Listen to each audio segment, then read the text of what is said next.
ให้สายเน้นเพิ่นจ้องหน้า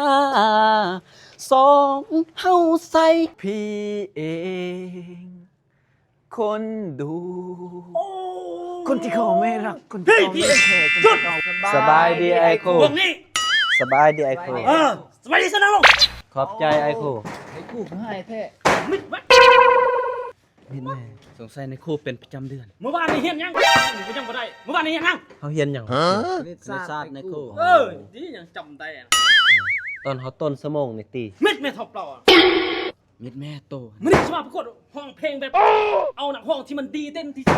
ดเอาเสียงแบบหวานนุ่มๆจะไปประจำอยู่ตอนก้อยอยู่คาราโอเกะอ่ะน่ะ วันคือเครือเขาห่อแมนบอยไอ้คู่ คือก็ห้องมันยังก็ฟังก่อนฝ่ายครูเว้าก่อนโดยไอ้คู่ ต้องศึกษาเสียเวลาท็อปเราขึ้นมาก่อน อ๋อเสียว เฮ้ย เอาไอ้คู่ ชอบเพลงยัง เพลงตอนไม่มีเมียไอ้คู่ เดี๋ยวนี้มีเมียแล้ว ยังแต่ว่าเบิ้งไอ้คู่คือว่าจะเหมาะตามเพลงนี้ บ่แม่ในครูยังโสดห้อง โอเคตอนเมียไม่มีทำไมไม่เจอกลัวต้องเพ้อรักเธอจนหมดเวลาเพลงลิขสิทธิ์ หยุดบ่หยุดลงนั่นนั่งลงบ่ผ่านตกนั่งลง ตกเลยเสี่ยว สาวในคู่ยังบ่มีเมีย บ่ถึกเลยห้องเพลง ท็อปเราขึ้นมาบ่แม่นท็อปร่วม ขึ้นอีเสี่ยว ช่องเพลงยัง พี่เองไอ้คู่ พี่เองห้องเลยเพลงยังเพลงพี่เอง มื้อนี้น้องจะเอาแซมไอ้คู่ โอ้เอาแซมห้องเลยคุณอยากได้แซมคุณบ่ได้แซมหรอ2 ปีแล้วกันบ่ได้แซม พี่เองคนดู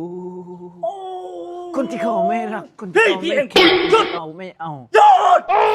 หยุดไว้ให้น้องปืนน่ะยิงใส่หัวบอก เอา ไป ไอ้คู่ น้ำบอลมัน เอา ไปไหม เอาตกเลยวะเสี่ยวตกเลย น่าเขารวมขึ้นมา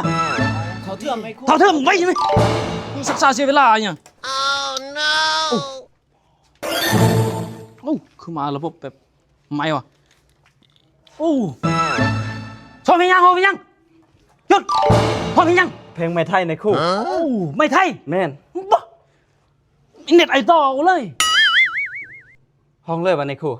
เน็ตไอดอลคอยเลยแต่เนี่ย บอแม่นวะ ห้องเลย เพลงยัง เพลงไม่ไทย โอ้ห้องต้องศึกษาเสียเวลา ให้สายเน้นเพิ่นจ้องหน้าสองเฮาใส่กันแน่เด้อศาสตร์นี้เฮาได้พบเจอ หยุด แล้วจาก หยุดผ่านผ่านผ่านผ่าน จอ ผ่านโ